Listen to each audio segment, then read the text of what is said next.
You may not notice as much as people who survive wars or tragic accidents, but they are suffering.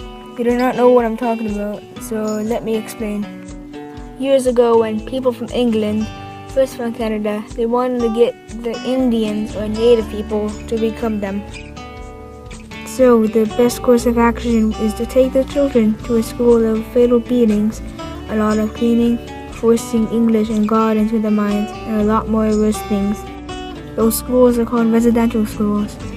I am going to talk about before, during, and after the effects of the schools. Many people have been taken to these schools as kids and wish they never went there. Even as grown adults and elderly, they are still tragically affected. Before the schools, kids had to run fast in order to hunt. They pick berries and learn to survive. Cook, learn tricks to understand the ways, and a whole lot more. At those times, children learned through their elders and family. Doesn't really sound like today, does it? They also had trading posts and brought some of the goods that the English had, traps, foods, guns, etc. Then the English had the great idea of stealing their kids and forcing English and religion into them. So they did.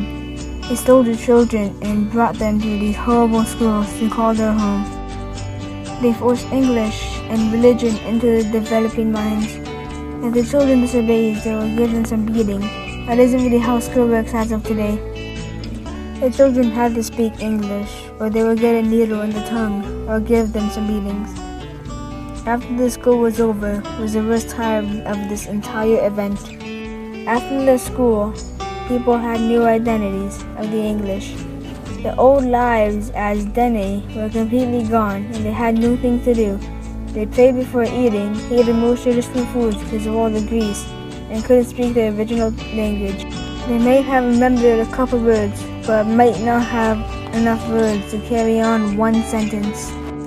People who have survived residential schools still have nightmares about the beatings and harassment that the nuns have given them. People are still suffering from the incident. They have symptoms. Drinking is one of the most popular ones. People in some families may look like some sad drunks, but they may be drinking to get rid of their memories of the residential school incident. Another symptom is PTSD, or post-traumatic stress disorder. If you have PTSD, you can get bursts of emotions if they see something that reminds them of their lives at the schools. Let it be from anger to sadness to anxiety to many more, but you get the point. These triggers can be from talking about it to seeing things reminding them of the schools, or just thinking about it at night.